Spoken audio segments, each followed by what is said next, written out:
정규재, 이재명을 말하다. 구독과 좋아요를 눌러주세요. 네, 여러분 안녕하십니까. 오늘 목요일입니다. 3월 13일이고, 오늘 여러분들 아마 지금 보고 계시겠습니다만, 감사원장 탄핵은 잘못된 탄핵이다. 이렇게 기각이 되었습니다. 사실 이 헌재에 대해서 여러 가지 말들이 많고 합니다만, 헌재를 없애자 이런 얘기가 이제 보수 진영에서 굉장히 격하게 나오고 있고 그렇습니다만은, 글쎄요, 이 헌법재판소가 사실은, 대부분으로 통일되는 게 좋을 수도 있습니다. 저는 헌법재판소가 처음에 만들어질 때부터 그 헌법재판소가 일종의 정치재판으로서의 성격을 굉장히 강하게 갖기 때문에, 사실은 헌법재판소가 독일 같은 경우에도 있습니다만은, 독일 같은 경우에는 이 대법원이라고 하는 틀 안에, 헌법재판을 담당하는 부로 존재하죠. 독자적인 기구로 존재하는 게 아니고, 그런 정도면 무방한 게 아닌가, 이렇게 저는 봅니다만, 헌법재판소 체제를 87 체제로서 헌법재판소가 설치가 됩니다. 그러니까 이 87 체제가 여러 가지 요소들이 있습니다만은, 87 체제 헌법이라고 하는 것이 첫째 이제 헌법 전문에, 또 이 상해 임시정부가 포함이 되면서 이제 그 이후에 허다한 논란들을 불러일으키는 것이 있고, 그 다음에 이제 대통령 직선제가 있습니다. 대통령 직선제가 있고, 헌법재판소가 이제 창설이 되었고, 헌법 제119조 2항에 경제민주화 조항이 들어갔고, 아마 또 찾아보면 좀 더 있을 것 같습니다. 근데 어떻든 87 체제라고 우리가 부를 때는, 이 헌법이 개정되고 대통령 직선제가 시작이 되었습니다만은, 서구적 의미의 어떤 민주주의, 시민혁명이라기보다는 그 속에 상당히 강한 아시아적인 민중주의가 포함되어 있는 이제 그런 요소들이 좀 앞으로 진행이 되지 않겠는가 하는 것을 예고했고, 거기에 따라서 정교조라든가 또는 민노총이라든가 이런 것들이 만들어지면서 우리 사회가 급격히 좌경화되는 어떤 그런 흐름을 보여주었다 하는 것이 이제 87 체제다, 이렇게 보겠습니다. 어제도 거기에 대한 얘기가 잠깐 있었습니다만은, 오늘은 어제 이재명 대표하고 얘기를 쭉 좀 나누어 봤습니다. 근데 거기에 대해서 조금, 얘기를 여러분들에게 정리를 한번 해 드리도록 하겠습니다. 근데 오늘 여러 언론들이 그 문제, 어제 했던 대화를 나누고, 네, 여러분도 아마 반응이 각기 다릅니다만은, 글쎄요. 제가 이재명 대표를 어제, 처음 만나봤어요. 처음 만나보고, 제가 정치인들을 쭉 인터뷰를 많이 쭉 해왔습니다만은, 이재명 대표의 어떤 어법이나 이런 것은, 과거에 이명박 대통령의 어법하고 굉장히 비슷해서 제가 깜짝 놀랐고요. 이명박 대통령의 어법하고 이재명 대표의 어법이 굉장히 비슷했고, 또 이재명 대표가 이재명 대표하고 벌써 한 몇 년 전에 토론회에서 한번 만날 기회가 있었는데, 그때 토론회에 제가 이제 마지막 토론자로 이제 섭외가 되어서, 그래서, 토론은 이미 떠난 지가 오래되었기 때문에, 사실 그 토론은, 제가 벌써 한 10년 전에 거의 이제 떠났죠. 토론계를 거의 이제 은퇴를 했습니다만은, 몇 년 전에 KBS에서 웬일로 나오겠느냐 그래서 안 간다 그러다가 누가 나오냐 물으니까 이재명이 나온다 그래요. 그러면 오케이, 그러면은, 그때 이재명 대표가 성남시장이었습니다. 성남시장을 이 2번인가 3번인가 하고 있던 중인데, 오케이, 그럼 나가겠다고 해서 이제 나간다고 그랬는데 갑자기 이재명 대표가 어디 약속 있다고 또 빠져버렸어요. 그래서 좀 김이 빠졌었는데 그때 못 만나고 이번에 어제 저녁에 처음 만났습니다. 처음 만났는데 뭐 인상이 굉장히 좋아요. 절 보고 뭐 너무 반갑게 해주고 그래서 마치 참 오래된 친구를 만난 듯한 그런 느낌으로 사실 토론을 했습니다.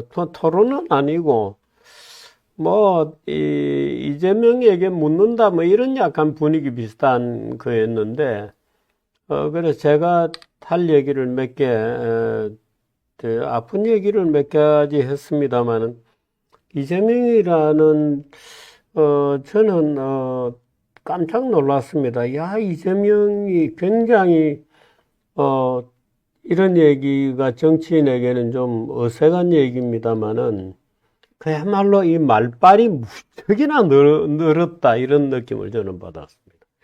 말빨이 굉장히 늘어서, 또 답변이고 말을 굉장히 빨리 합니다.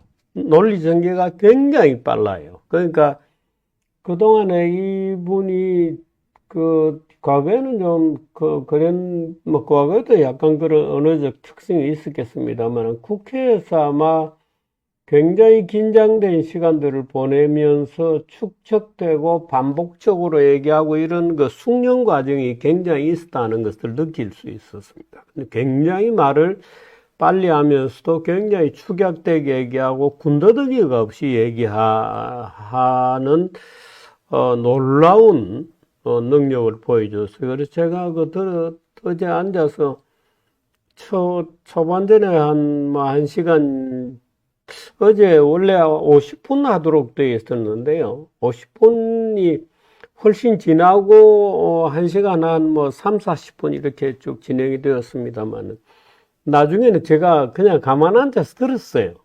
말을 워낙에 잘하고 거의 모든 지적하는 아픈 지적들에 대해서도 충분히 예상을 못한 질문들도 꽤 있었을 텐데 받아들이는 그렇다고 그게 나의 고민입니다 뭐 이런 식으로 받아들이는 아주 아마 앞으로 토론회 이런 데 나가면 당할 자가 없을 것 같은데요.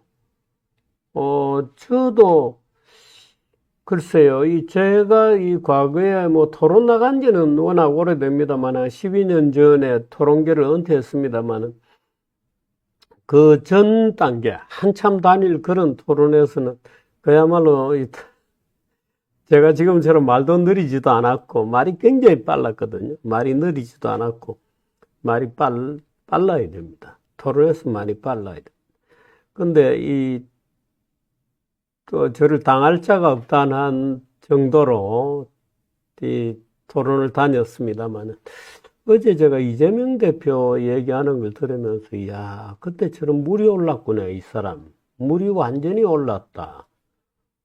그야말로 말하고자 하는 의지, 자기가 뭔가를 얘기하려는 의지가 아주 그야말로 풍만해서 막 붙여 나오는 그런 느낌을 받았어요. 굉장히, 이 사람 지금 정치에 완전히 물이 올랐구나 이런 느낌을 받았습니다.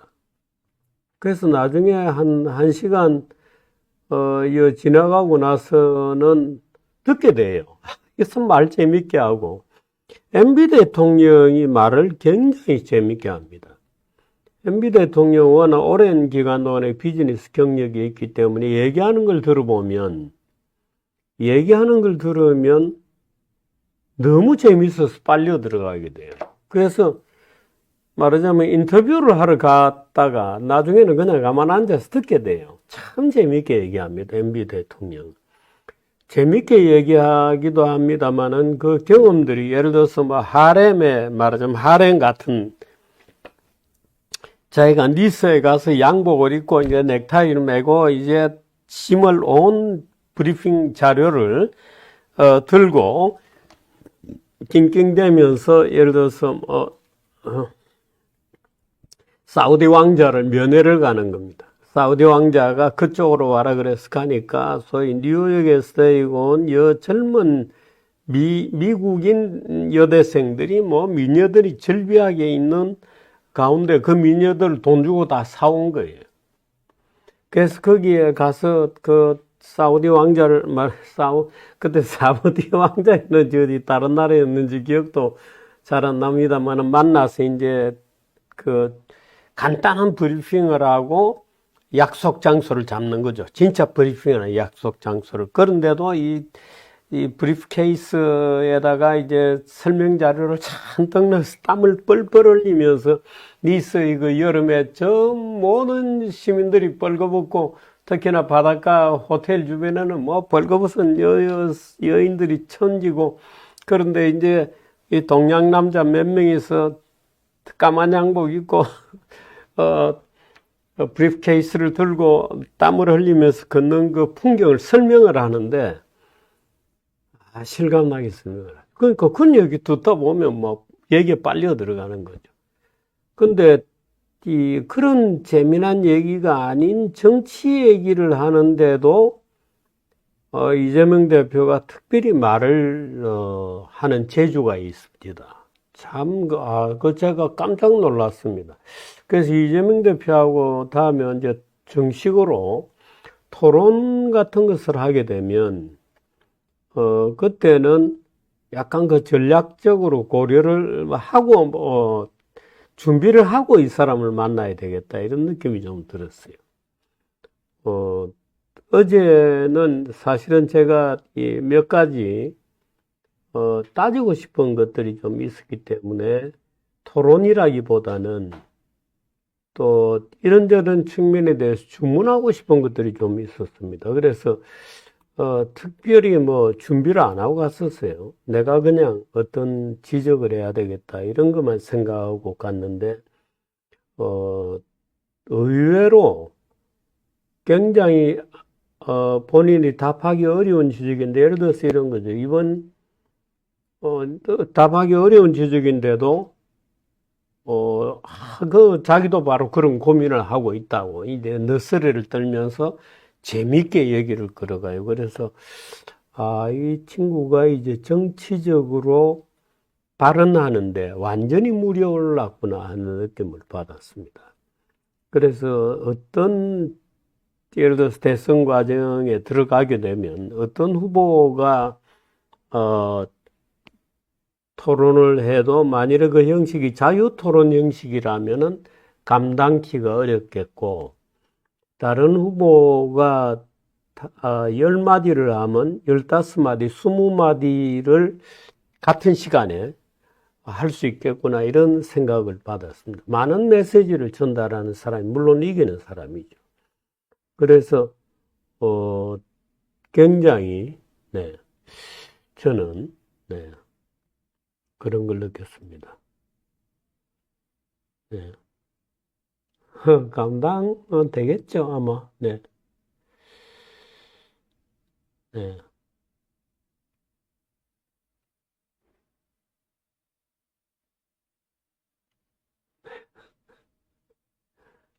재미난 얘기를 쓰는군. 네.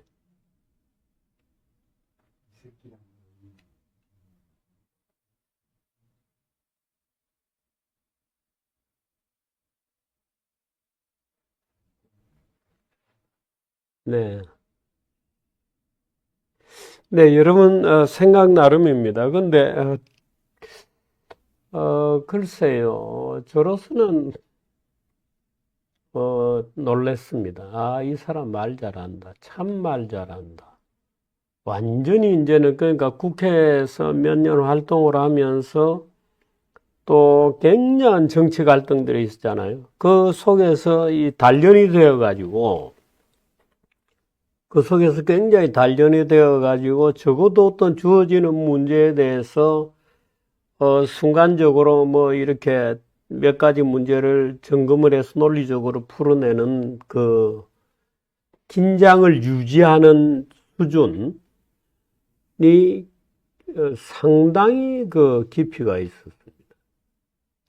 팽팽한 사고가 유지되고 있구나 하는 느낌을 받았죠. 그러니까 무슨 저만 하더라도 젊을 때 토론의 절정에 있던 그런 시절의 영상을 어쩌다가 한번 보면 제가 봐도 약간 낯설어 보이거든요. 아, 나도 저런 시절이 있었구나, 이런 느낌이 드는데, 이재명 대표는 지금 거의 절정에 올라 있는 느낌을 주는 그런 상황이었습니다. 그래서 이 정치적으로 단련받는다는 것도 상당히 중요한 덕목이구나. 예를 들어서 유승민이나 이런 사람들은 지금 원내를 떠난 지가 오래됐잖아요. 그러니까 국회를 떠난 지가 오래되고 이렇기 때문에 실제로 어떤 국회 현장에서 밀도 있게 부딪히는 강도가 굉장히 떨어져 있을 것 같은 느낌이 들죠. 그러니까 그런 경우에 탁 맞닥뜨리게 되면 굉장히 그 긴장의 수준에서 차이가 나지 않겠나. 이런 것은 말하자면 제가 평생에 그런 토론 프로 이런 걸 많이 해본 사람으로서 느끼는 그런 것들이었습니다. 그래서 야, 이 대단한데 하는 그런 느낌을 받아서 저로서는 굉장히 재미가 있었어요. 재미가 있었고 또 이재명이 굉장히 그 놀라울 정도의 그 친화성이 있는 사람이었습니다. 제가 홍준표 시장과는 1시간 이상 밥을 먹으면서 거의 한 두세 마디 하면서 밥을 먹었던 경험도 있거든요. 그래서 그때 생각도 나고 좀 그랬습니다. 이재명 대표는 가장 중요한 지금으로서는 정치인이죠. 그래서 만나서 여러 가지 문제를 냈는데, 그 문제, 네.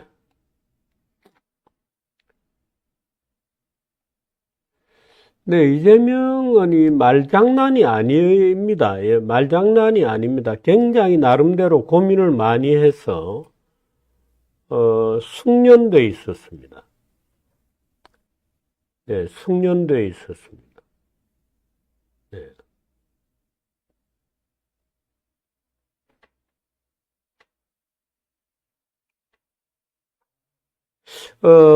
다음에 한번 이 정규재 TV에 꼭 출연하겠다 이렇게 얘기를 해요. 그래서 why not? 뭐 언제든지 오십시오. 그렇게 얘기를 했습니다. 꼭 좀 불러달라 이렇게 얘기를 해서 그게 언제쯤인지 모르죠. 아마 대선 때가 되면 다른 대선 후보들하고 같이 쭉 아마 순서를 정해서 할 때 대화를 할 수 있을 것 같습니다.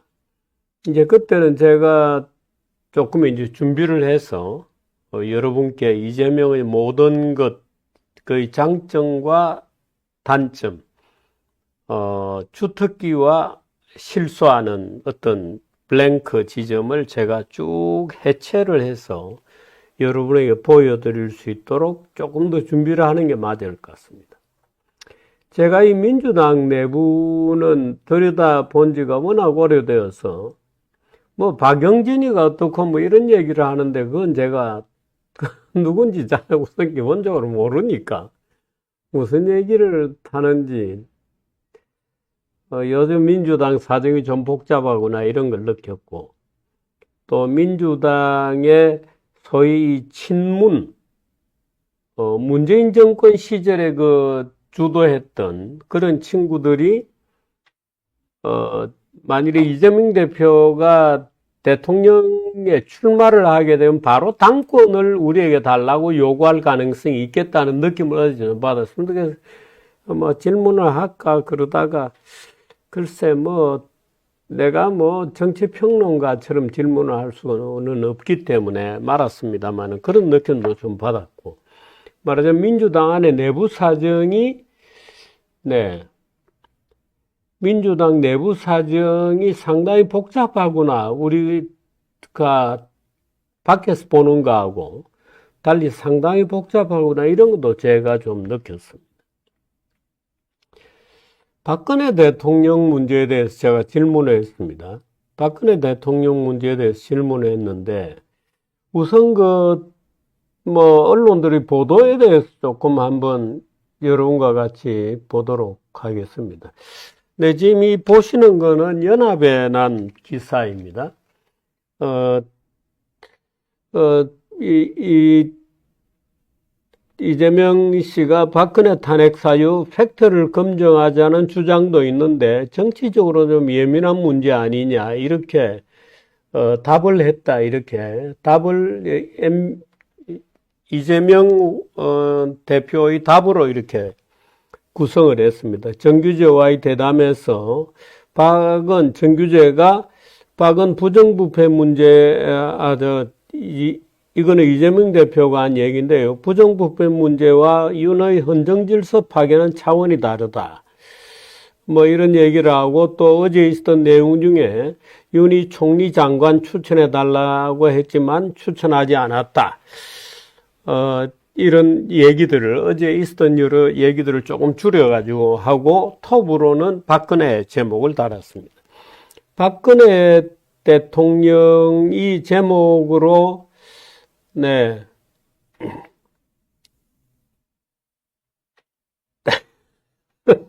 유경주님, 고맙습니다. 예. 예. 네, 조규제는 왜 조규제입니까? 예. 조갑제하고 정규제를 합쳐서 조규제라고 하는 모양이죠. 네. 원숭이님은, 네, 네. 제가 정말 이 빈정거리는 말은 참 싫어합니다. 예. 빈정거리지 않고 얘기하는 것을 좀 익혀주시면 좋겠습니다. 빈정거리는 말은 그렇습니다. 제가 이제 박근혜 대통령 얘기를 한 것은, 사실 지금의 정치 혼란 또는 헌정의 혼란 또는 민주당의 타락, 또 보수의 타락은 정치가 민주당, 국힘당 전부 굉장히 저질로 이렇게 빠지고 있는 것은 민주당과 국힘당이 합작으로 박근혜를 탄핵을 했거든요. 민주당이 탄핵을 한 건 아닙니다. 그 당시 권성동 법사위원장이 지배하던 국힘당과 민주당이 공동으로 말하자면 국회가 대통령을 탄핵한 겁니다. 그게 이제 이 박근혜 탄핵의 본질인데 많은 사람들이 민주당이 박근혜를 탄핵했다고 생각하기 쉽죠. 그런데 그렇지 않습니다. 그 당시 국힘당과 민주당이 합작으로 말하자면 거리의 힘을 빌려서 박근혜 대통령을 탄핵했습니다. 국회가 대통령을 탄핵한 겁니다. 그러니까 국회가 대통령을 탄핵하면서 소위 제왕적 대통령이라고 하는 개념을 만들어내고 그 제왕적 대통령을 우리는 용납할 수 없다는 주장으로 대통령을 탄핵했는데 사실은 지금처럼 똑같습니다. 제가 최근에 우리 헌법은 대통령이 국회에 대해서 보고하는 관계라는 국회에 대해서 지시하거나 이런 관계가 아니고 대통령이 국회에 비상대권 문제도 그렇습니다. 비상대권을 사정이 급하니까 일단 하면서 바로 즉각 국회에 보고하도록 되어 있고 국회의 승인을 받고 국회의 결의를 받도록 되어 있습니다. 그러니까 결재를 받는 결재권자는 국회인 겁니다. 그런데 이 국힘당과 민주당이 말하자면 짜고 대통령제의 그 대통령을 탄핵을 하는 겁니다. 근데 그 과정이라는 게 전부 그 루머와 신문 짜집기, 신문들이 마구 쏟아내는 정윤회 무슨 사건에서부터 존재하지 않는 사건에서부터 무슨 구설했다느니 뭐 오방색이 어떻다느니 무슨 뭐 얼굴을 뭐 외과적 수술을 했다든가 결국에는 그 외과적 수술의 결과물이 지금 대통령 부인이잖아요. 근데 거기에 온갖 그런 것들을 만들어내고 그걸 가지고 대통령을 탄핵을 한 거거든요. 그러면서 소위 좌익의 폭주가 시작이 된 겁니다. 그러니까 문재인 정권이 제가 어제 아마 얘기할 때 많은 시청자들이 놀랐겠습니다만은 예를 들어서 양성태 대법원장을 포함한 14명의 고위 판사를 감옥에 보내거나 재판정에 보내고 70명의 판사들의 옷을 벗기고 전직 국정원장 4명을 감옥에 보내고 뭐 200명의 장차관을 비롯한 200명의 보수인사들을 감옥에 보내고 수없이 많은 보수인사들을 재야인사들도 괴롭히는 일대 만행이 벌어지고 일대 말하자면 정치 보복이 벌어졌던 겁니다. 이제 그 사실을 제가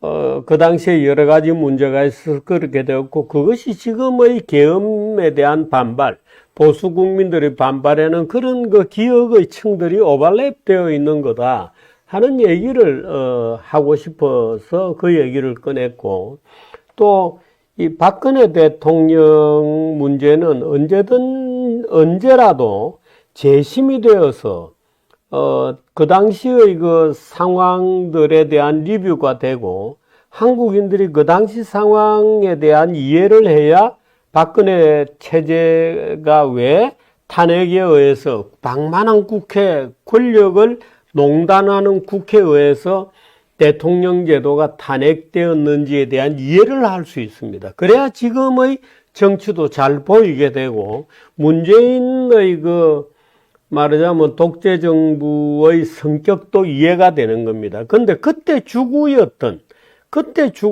윤석열을 놀랍게도 보수가 대통령 후보라고 또 모셔와가지고 대통령을 결국에는 시키게 되죠. 거기에 보수가 기본적인 오류의 출발이 보수가 잘못된 스탠스 위에 서게 된 뿌리가 저는 거기에 있다고 봅니다만은 그런 뿌리를 만들어낸 게 오히려 박근혜를 탄핵했던 국힘당의 그 수뇌부가 그대로 윤핵관으로 들어오면서 말하자면 그런 착종된 잘못 연결된 어떤 그런 정권을 만들어내고 그것이 지금 이 탄핵 사태를 만들어낸 원인이 된다고 하는 점을 보수 국민들도 명확히 알아야 됩니다. 그래서 제가 그 얘기를 했던 건데 그 문제에 대해서 오늘 언론들이 많이 쓰고 있습니다. 물론 뭐 큰 언론은 아닙니다만은 프레시안 같은 경우에는 이렇게 보도했습니다. 박근혜 탄핵 문제 있다는 주장. 이재명이 박근혜 탄핵 문제 있다는 주장이 헛소리처럼 보이지 않는다고 하는 이재명 대표의 쿼테이션을 따가지고 제목을 달았습니다. 박근혜 탄핵 문제 있다는 주장이 헛소리는 아닌 것처럼 보인다 하는 이재명의 발언입니다. 저는 지금 우리가 겪고 있는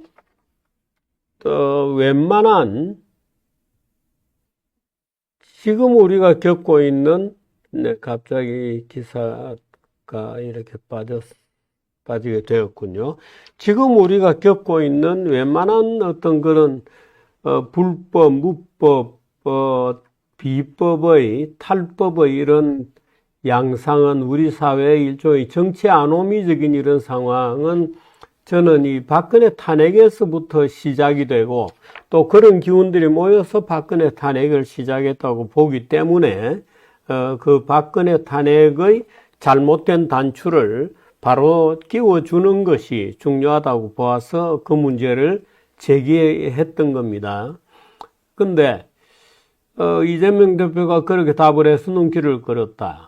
박 전 대통령 탄핵이 무효라고 주장해온 보수 논객과의 대화에서다.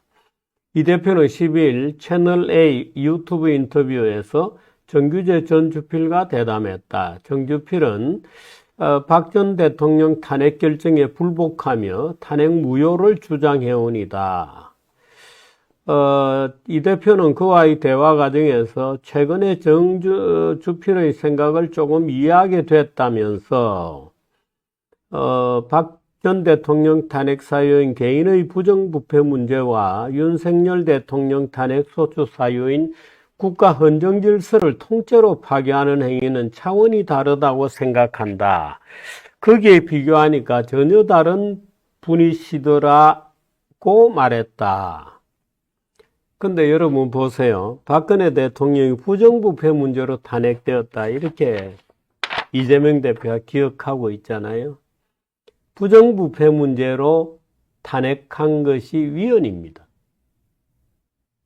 대통령은 부정부패 문제로 탄핵될 수 없습니다. 대통령은 헌법 위반으로 탄핵되지 형사소송, 부정부패라는 형사범죄 혐의로 탄핵되지 않습니다. 그러니까 엉터리죠. 이재명 대표도 부정부패 문제라고 인식하고 있는 거죠. 그런데 대통령은 부정부패 문제로 탄핵되지 않습니다. 말하자면 대통령은 형사범죄는 면책이거든요. 이 대표는 다만 정주필이 박 전 대통령 탄핵의 부당성을 계속 주장하자 이를 회피하려는 듯 제 입장에서 아직은 진실을 정확하게 모르겠다. 하지만 일부는 무죄, 일부는 뭘 파괴한 건 아니고 누군가의 부정행위를 방치 또는 묵인했다는 정도인 것 같다. 그것도 대통령으로서 책임져야 할 일이라는 게 그때 당시의 결론이었다. 그런데 이게 팩트가 다르다는 주장도 있다. 저도 누군가 그런 얘기하는 것을 봤고 우리 당에 있는 주요 인사도 그 주장을 한다. 문제가 있는 것 같다. 한번 따져보자. 그래서 제가 사실 이게 그냥 하는 빈말이 아니고 전혀 근거 없는 헛소리처럼 보이지 않는다. 한번 검증은 해봐야 하는 것 아니냐고 하다가 지금 중단되어 있다. 앞으로 어떻게 할지는 너무 정치적으로 예민한 문제라서 쉽게 말하기 어렵다고 했다. 그런데 그 다음부터 이제 프레시안의 비판이 나오는 겁니다. 논란의 여지가 없는 박 전 대통령 탄핵 결정을 이제 와서 검증하겠다는 것은 박 전 대통령 탄핵 무효를 주장하는 극우 음모론에 힘을 줄 수 있다는 힘을 실어준다는 면에서 논란이 예상된다. 이 대표는 윤석열 정부 들어 민주당이 추진한 공직자 탄핵이 너무 많다는 지적에 대해서 좀 많은 건 사실인데 그렇다고 우리가 그거 뭐 좋다고 했겠느냐. 비판이 있을 것은 저희도 알지만 우리로서 나름의 할 말도 있는 사안이다. 네. 네, 프레시안. 지금 우리가 본 연합의 그런 뉴스들은 조금 분위기가 다릅니다만은, 네. 네, 이게 이제 오늘 아침 연합 뉴스입니다. 연합 뉴스는 쭉 있었던 내용 그대로 쭉 쓰고 정치적으로 예민해서 쉽게 말하기 어렵다. 그런 정도로, 결론을 내고 있습니다. 그래서 윤석열 탄핵과 박근혜 탄핵이 다르다는 문제를 이제 쓰고 있고, 오늘 그 미디어워치에서 변희재가 이제 이 기사를 쭉 쓰면서 정규제 이재명 문답을 쭉 이제 소개를 하면서 이제 이재명 대표의 발언을 보면 김성은 의원으로부터 태블릿 조작 사건에 대해 충분한 보고를 받았고 이 대표 본인도 근거가 있다고 판단한 듯하다. 이게 태블릿 PC 문제만은 아닙니다. 그 변희재 씨는 이 태블릿 PC 조작을 밝히면 다 밝혀진다 이렇게 생각하는 것 같은데 그것만은 아니고 태블릿 PC 조작은 이제 한동훈이라든가 이제 그 관련자들이 있고 윤석열도 다 알고 있을 겁니다. 그래서 굉장히 중요한 이 사람들을 우리가 탄핵하고 비판하는데 그야말로 스모킹건이 될 거라고 저도 봅니다만은 그 외에도 예를 들어서 국회의 탄핵 소추 과정에서부터 탄핵 결정까지 그 전 과정이 불법, 무법, 탈법 그 자체였습니다. 말하자면 헌재의 그 심리 과정이라는 것도 정말 엉터리였기 때문에 이제 그런 것들을 다 포함하는 거죠.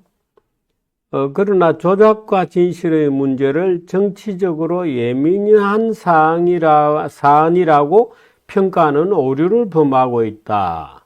아마 정청래 등 범김어준 세력이 태블릿 조작을 다루지 못하도록 방해 공작을 했고 이재명 대표는 이에 당한 것이 아니냐. 이 대표는 결과적으로 윤석열과 한동훈의 검사 세력이 저지른 치명적인 조작 범죄를 덮어두었다. 그래서 검사 탄핵 첫 단추부터 꼬였고 김영철 검사에 대해서는 아예 탄핵 시도조차 못했다. 그렇게 쓰고 있습니다. 네, 어떻든 이재명 대표가 비교적 전향적으로 이제 리뷰에 대해서 기본 원칙은 동의를 해줌으로써 저로서는 다행히 이 박근혜 대통령의 그 말도 안 되는 엉터리 탄핵에 대해서 공론장에서 문제를 제기할 수 있게 되었다고 하는 점에서는 저는 참으로 다행스럽게 생각합니다. 제가 어제 여러 가지 얘기를 한 중에 이런 문제들을 지적을 했습니다. 말하자면 우리 입법자들이 국회의원이 입법자들이고 사실은 이 모든 국민들이 다 입법자들입니다만은 입법자들이 예상하지 못했던 어떤 수사권의 문제가 있고 말하자면 이 내란 사태 윤석열과 그 일당들에 대해서 누가 수사를 할 거냐는 문제가 생겨 있는 거죠. 그 경찰이 할 거냐, 공수처가 할 거냐, 검찰이 하느냐는 문제가 있는데 입법자들이 그동안에 내란적 사태가 생길 거라는 것을 전혀 예상하지 못하고 사실은 공수처 같은데 그 내란 사태를 수사할 수 있는 권한을 주는 게 마땅한데 없습니다. 그런 게. 그러니까 결과적으로 포괄적으로 형사사건에 대해서 책임을 지는 경찰의 수사를 맡겨야 되는데 이 경찰은 서울청장, 경찰청장이 모두가 이 공범입니다. 지금 감옥에 있거든요. 그러니까 바로 그런 요소 때문에 검찰이 차고 앉아서 이 내란이라고 하는 형사사건을 수사를 본격적으로 끌고 가는데 여러 가지 문제가 있었던 겁니다. 그래서 하다 보니까 말하자면 민주당이 국회를 장악하고 있으니까 보니까 경찰도 못 믿겠고 검찰은 윤석열의 똘마니들이고 하니까 이제 공수처를 경찰하고 특수수사본부를 공동으로 구성하는 형식으로 이제 미션을 주게 되었다고 저는 보는 거예요. 그런데 이제 여기에서 여러 가지 이제 듀 프로세스, 적법 절차에 대한 여러 가지 질문들이 나오면서 오늘날까지 말하자면 석 달이 되도록 이 문제가 법적으로 처리가 안 되고 결론을 못 내고 있다. 그래서 국민들을 정말 놀라운 새로운 정치적 혼란 속으로 밀어넣는 거다에 대한 지적을 하고 잘못을 시인을 하기를 요구를 했는데 놀랍게도 이 대표가 시인을 해버렸어요. 아, 그런 점이 인정된다. 나도 시인한다. 그렇게 답을 하는 걸 보고 제가 깜짝 놀랐습니다. 저 쉽게 시인할 문제가 아닌데 놀랐고 그래서 제가 이제 그 점을 지적했고 또 하나의 문제를 지적한 것이 이 많은 국민들이 이 윤석열 대통령의 내란적 사태를 박근혜 이후에 지금까지 오던 소위 좌파들의 보수 대통령 죽이기의 연장선에서 느끼는 거다. 그리고 일단 줄탄핵이라든가 이런 것들에 대해서 말하자면 정치를 여전히 국민들을 분열시키고 정오감, 분노, 적개심 이런 데 사로잡히도록 양당이 공이 정치를 이 모양 이 꼴로 끌고 온 데 대해서 이번에 탄핵이 어떻게 되든지 결정이 되고 나면 말하자면 이 대표가 국민들에게 어떤 유감을 표시를 해라.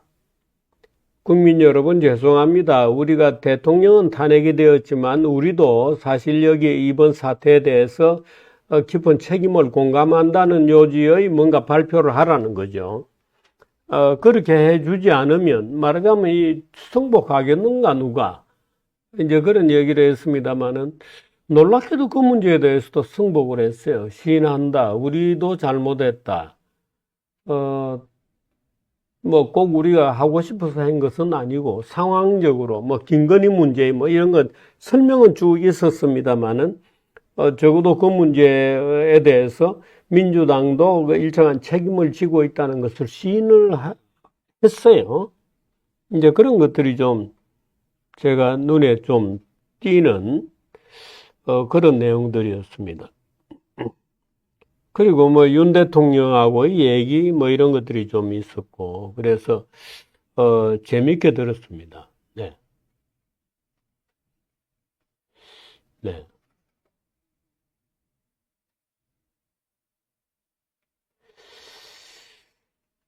네.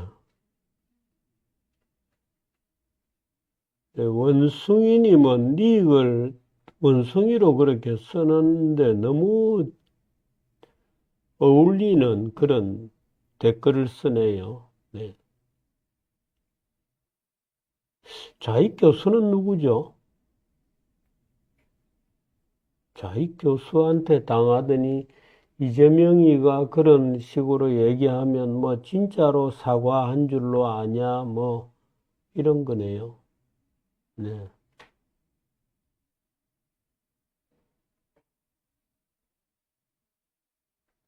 이재명의 거짓말을 너는 믿냐?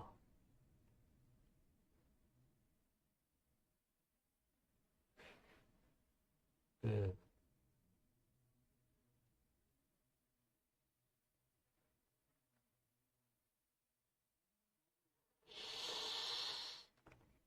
네.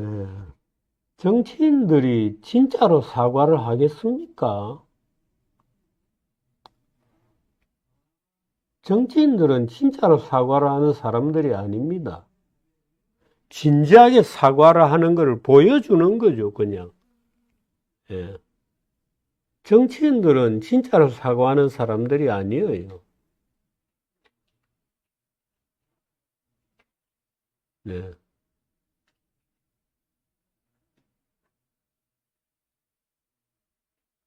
정치인들에게 진짜로 사과를 하느냐 안 하느냐 이런 질문을 하는 거는 네, 그 정치인들을 잘 몰라서 그렇습니다. 정치라는 것은 정치인 자기가 있고 어떤 밖으로 표현되는 행위는 정치 행위를 하는 거예요. 원래 그렇습니다. 네. 그래서 어제 토론회에 있었던 그런 내용들을 여러분께 오늘 조금 정리를 해드리고 있습니다. 그리고 어제 얘기 중에 재미있었던 것은 이 국힘당은 주장이 없는 당이어서 당이라는 그 비판 행위는 제가 늘 이 비판하는 것하고 비슷한 내용이죠. 국힘당은 뭘 해보겠다는 주의 주장이 없는 사람들입니다. 그래서 저로서는 이 박근혜 문제를 공론장에서 제기를 했다고 하는 점은 뭐 나름대로 의미가 있는 거다 이렇게 느낍니다. 네. 네, 그레이프루트님, 예, 어디 다녀오셨어요? 네. 잘 봤습니다. 네. 그 다음에 오늘은 뭐 그 얘기를 쭉 드렸고, 특별히 여러분들에게 드릴 만한 뉴스는 없습니다. 오늘 감사원장이 탄핵이 기각되었다는 얘기 있고, 미국 얘기가 조금 있습니다. 미국 얘기를 조금 하는데 오늘은 어제 우리가 미국 얘기를 했던 것하고 거의 비슷한 그런 내용들이 좀 있습니다. 그린란드에 대한 그린란드의 선거 결과가 조금 국제적인 관심을 좀 끌고 있습니다. 이 그린란드의 선거 결과로 오히려 그 친미 정당이 조금 뒤로 물러나고 그동안에 트럼프에 대해서 비판적인 입장을 가지고 있는 민주당, 데모크라틱 당이 오히려 일당으로 부상에 올랐다. 이 그린란드는 주민수가 56,000명밖에 안 됩니다. 새 정부를 구성하는 투표를 했는데 데모크라틱이라는 당이 몇 프로였나요? 일당은 되었습니다만은 그렇게 30% 미만을 차지하고 일당입니다. 그 다음에 나레라크라는 당이 24.5%.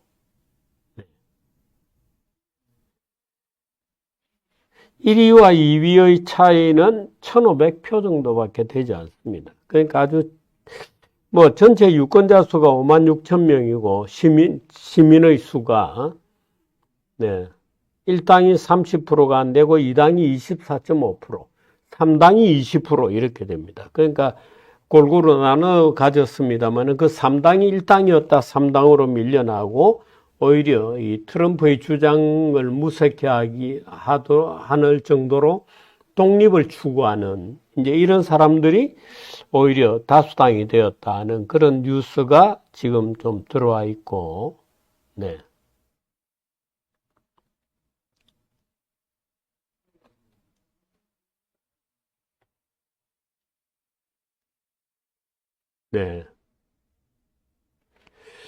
이창수, 조상원, 최재훈 검사 탄핵도 모두 기각이 되었습니다. 검사들 탄핵도 모두 기각이 되었습니다. 그런 정도로는 탄핵에 이르지 못한다고 보는 거죠. 그런 정도로는 탄핵으로 이르가지는 못한다 이렇게 보는 겁니다. 감사원장 탄핵도 예를 들어서 기각이 되었고,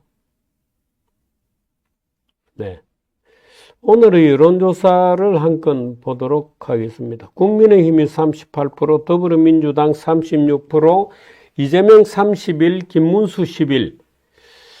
야, 이거 차이가 많이 나는군요. 전국 지표조사, NBS 조사 결과, 대통령에 대한 지지는, 대통령이 석방된 이후에 조사라고 합니다. 이재명 대표 31, 김문수 31, 홍준표 7, 오세훈 6, 국민의힘 한동훈 5, 김문수, 홍준표, 오세훈, 한동훈을 합치면 얼마입니까? 11, 18, 24, 29. 이 4명, 5명을 다 합치면, 다 합쳐도 이재명 거의 오차 범위 내로 따라가긴 했습니다만은, 차이가 난다. 이렇게 되겠습니다. 이재명, 김문수 이렇게 붙으면, 일본경제신문은 예를 들어서 여러 가지 것들을 보는데, 경기가 지금 나빠지고 있는 것이 제일 걱정된다는 기사들이 지금 오늘 아침에 월스트리트저널 같은데 등장하고 있다. 어제 미국 주가는 조금 올랐습니다만 경제에 대한 여러 가지 고민, 소비가 둔화된다.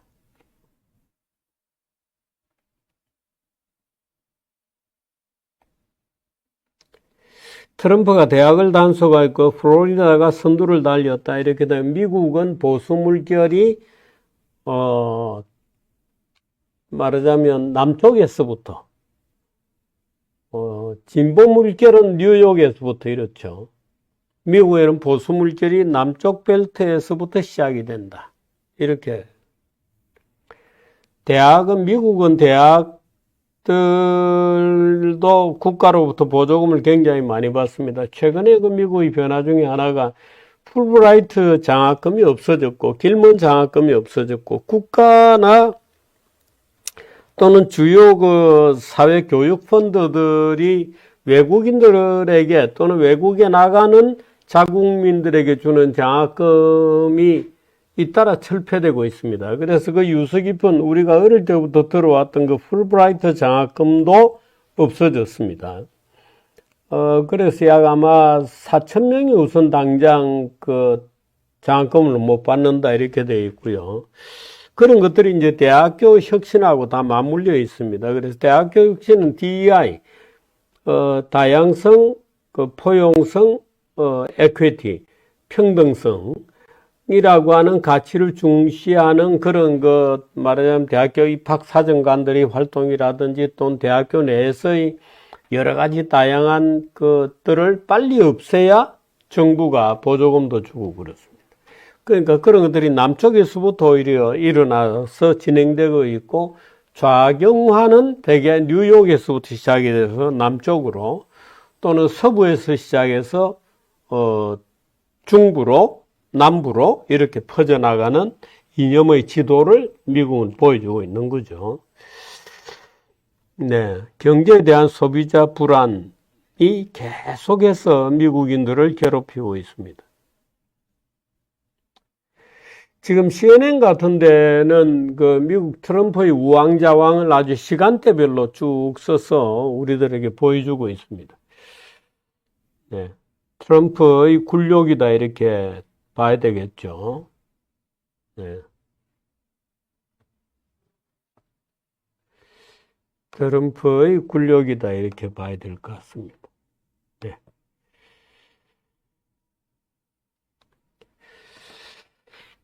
네, 제가 어제 뭐 여러 가지 것들을 여러분께 보여드려야 되는데 조사를 못했던 어제 못 전해드렸던 이재명 더불어민주당 대표가 자기 대선 양자 대결에서 모두 오차 범위 밖 강세를 보이는 것으로 나타났다. 이재명 47.2, 김문수 34, 1대1 대결입니다. 아까는 다자 대결이고 이거는 1대1 대결입니다. 이재명 47.2, 김문수 34. 이재명 47.2라고 하면은 지난번 대선에서 얻었던 숫자에 또 여전히 갇혀 있다 이렇게 볼 수 있습니다. 이재명 대표의 한계는 그거죠. 아주 지지자는 열광적이고 찍지 않는 사람은 아주 냉소적이고 그 경계가 굉장히 분명합니다. 그거는 보수 쪽은 뭐 더 말할 나위가 없습니다.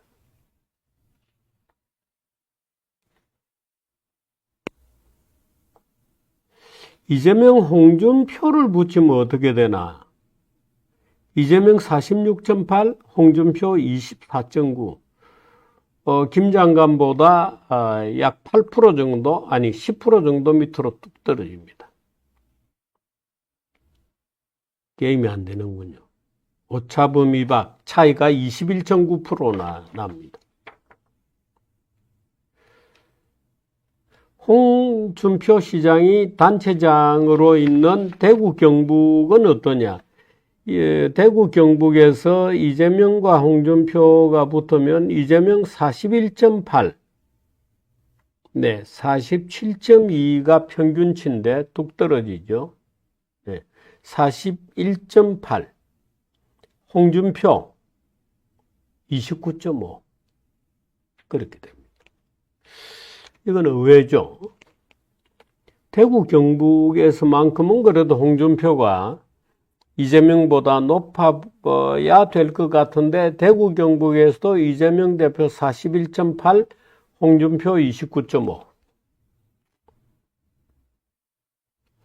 그런데 이재명 대표의 지지율은 참 50%가 철벽입니다.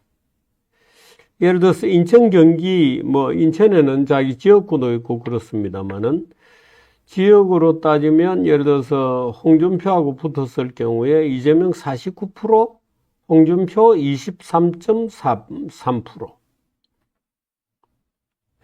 부산, 울산, 경남에도 이재명 40% 정도밖에 안 됩니다. 유일하게 높아지는 것이 호남에서는 그래도 61.3% 정도는 나오는 것 같습니다. 같은 조사에서 탄핵이 어떻게 될 것 같으냐? 55.6 인용, 43% 기각. 오히려 인용이 좀 많아지는 분위기입니다. 인용이 같은 조사에서 한 달 전에는 52%였거든요. 2월 3주째. 한 달보다는 조금 짧은 기간이군요.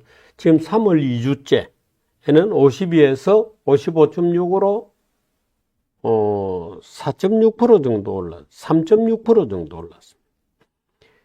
기각이 되어야 한다는 45에서 43으로 2.1% 내려왔습니다. 여러분은 어떻게, 우리는 한번 봐야 되나요? 네. 가두리라기보다는 그게 이제 이재명의 문제죠. 이재명 대표는 지지는 굉장히 두터운데 지난번 대통령 선거에서의 지지율을 못 뚫고 나가는 겁니다. 네.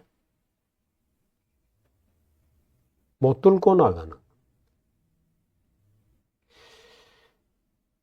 네, 보수 코스프레죠. 네, 근데 이재명 대표는 지금 그 이재명 대표가 그 민주당 안에서 소위 당권 투쟁 중이거든요. 그러니까 이런 겁니다. 소위 친문들이 지난번 소위 이 비명 행사라는 것에 의해서 40총선을 할 때 친문 계통, 또 종북 계통, 친북 계통들은 되게 낙마를 했습니다. 쫓겨났죠. 그러니까 이제 그 과정은 40총선을 통해서 이재명 대표가 당을 완전히 장악하고 친문을 배제를 합니다. 물론 친문 중에 이재명 대표 계열로 올라타게 되는 사람도 있습니다만은 그 친문들이 최근 들어서 이재명 대표에 대해서 공세를 하고 있습니다. 그러니까 선봉이 이제 고민정이라든가 전해철이라든가 이런 사람들입니다. 그러니까 우리 대통령 후보를 정할 때는 경선을 하자 하는 이제 여러 가지 파상적인 공세를 고민정, 전해철 이런 사람들이 앞에서 펴면서 뒤로는 당신은 대통령 선거에 후보로 나가고 당권은 우리에게 달라 하는 당권 대권 분리를 요구하면서 무언가를 시도해보는 이제 그런 과정을 가지고 있죠. 그러니까 이재명 대표가 중도 코스프레를 하는 것은 대외적으로 자기의 지지율을 중도 쪽에서 좀 끌어가지 않은 것도 있습니다만은 그런 힘을 통해서 말하자면 당내 친문들의 공세를 막아보자고 하는 나름대로의 당 내부적 전략도 포함되어 있는 거라고 봐야 됩니다. 그러니까 말하자면 민주당이 친문 강성파, 친문 강한 사회주의파에 의해서 당권이 장악이 되느냐, 아니면은 말하자면 다소 유연한, 어떻게 보면 기회주의적 성격을 갖는 또는 실용주의적인 이재명 체제가 계속 당권을 유지하느냐 하는 그 갈림길의 투쟁이 지금 민주당 안에서 벌어지고 있는 거죠. 저는 그렇게 봅니다. 아주 그것도 사실은 굉장히 관심거리가 되겠죠.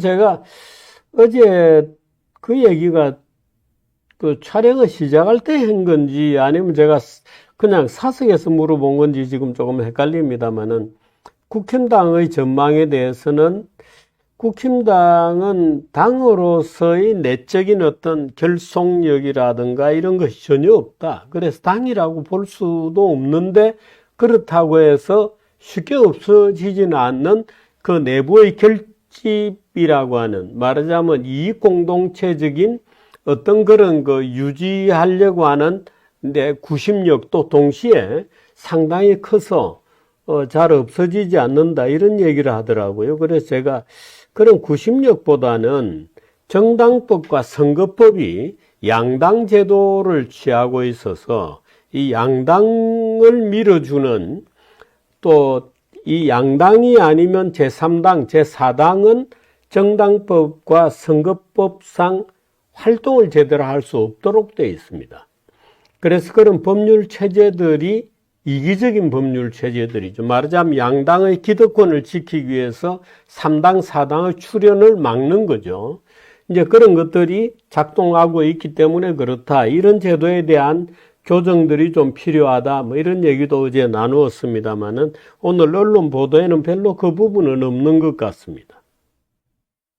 그것도 여러분들이 쭉 보실 때, 예를 들어서 뭐, 정규제가 토론을 잘하냐, 뭐, 누가 누구를 혼을 내주나, 이런 것보다 그런 내용들을 좀 보시는 것이 좋습니다. 토론을 보실 때, 네. 정규제가 이재명을 혼을 내주길 바라는 분들도 굉장히 많거든요. 글쎄요. 근데 별로, 혼을 많이 내줘야 되겠다고 생각하지는 않았어요. 여러 가지 이유들이 있겠죠. 예를 들어서 이재명을 대체하게 되면 친문 강성들이 뛰어나오죠. 문재인 친문 강성들을 내가 지지할 수는 더 없죠. 거기가 소위 좌파의 본산이거든요. 그런 것도 있습니다. 자, 오늘은 여기까지 하겠습니다.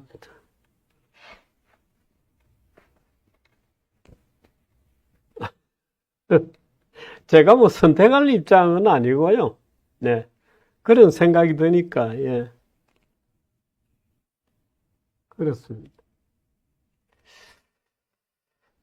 자, 오늘은 여기까지 하겠습니다. 오세훈은, 글쎄요, 지금 뭐, 오히려 대통령 선거에 나오면 서울시장은 어떻게 하죠? 네. 서울시장은 어떻게 하죠?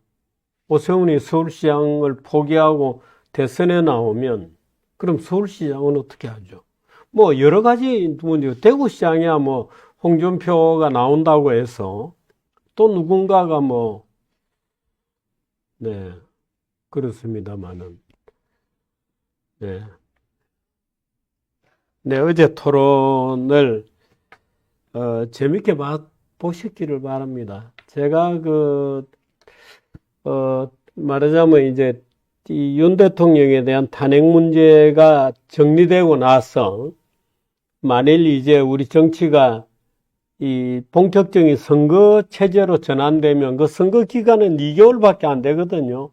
그리고 탄핵 결정으로부터 열흘 이내에 선거관리위원회가 선거 절차를 공고하게 되어 있습니다. 그러니까 그날부터 2개월이, 탄핵거로부터 2개월이 아니고 그 선거관리위원회가 공고한 날로부터 2개월입니다. 그러니까 이제 그거를 보고 대진표가 좀 짜여지거나 하면은 그때 또는 뭐 그 전이라도 한번